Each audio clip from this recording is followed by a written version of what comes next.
Bonjour à tous, bienvenue au 93e journée scientifique de la FEF. Je suis à présent en compagnie du docteur Arnaud Chalin qui nous présente ses travaux concernant un score diagnostique non invasif utilisable dans la stéatopathie alcoolique. Bonjour Arnaud. Arnaud, est-ce que tu peux nous présenter tes travaux ? Oui, bien sûr. Donc, en effet, nous avons élaboré un score non invasif pour la stéatohépatite alcoolique chez des patients asymptomatiques qui initient un parcours de sevrage alcoolique. Et donc, ce score non invasif est basé sur 5 marqueurs, 2 marqueurs biologiques que sont la cytokératine 18, l'alpha-2 macroglobuline, et 3 autres marqueurs qui sont le fibroscan, l'IMC et l'âge. Et en fait, la combinaison de ces 5 marqueurs nous ont permis d'aboutir à un score très performant que nous avons pu vérifier sur une cohorte constituée donc à l'hôpital de Rennes, qui permet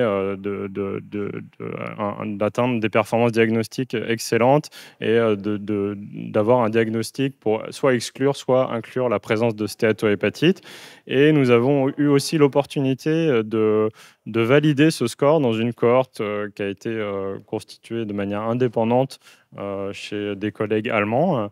Et en fait, on a retrouvé les performances diagnostiques sur la cohorte de test avec d'excellentes performances aussi. Donc, l'intérêt de ce score, donc, c'est pouvoir diagnostiquer la stéatohépatite alcoolique chez ces patients.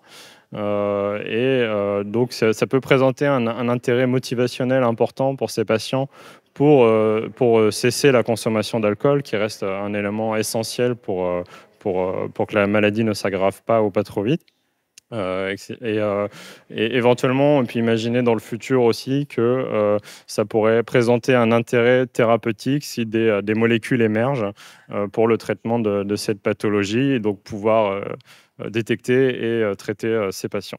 Ok. Et la cytokératine 18, c'est spécifique de l'alcool ou on peut le retrouver dans d'autres pathologies ? Alors, pas du tout. En fait, la stéatokératine 18, c'est déjà un biomarqueur très étudié, très documenté, notamment dans la stéatohépatite métabolique, aussi dans la stéatohépatite alcoolique, mais grave, aiguë. Mais elle l'était très peu dans la stéatohépatite asymptomatique. Donc, c'est pas une surprise que ce marqueur soit intéressant, mais la nouveauté, c'est vraiment l'association avec d'autres marqueurs qui nous ont permis d'augmenter la performance diagnostique en fait, de la cytokératine 18 seule. Effectivement, c'est vraiment très intéressant. Merci beaucoup pour ces travaux. Merci à tous. On se retrouve prochainement pour d'autres interviews.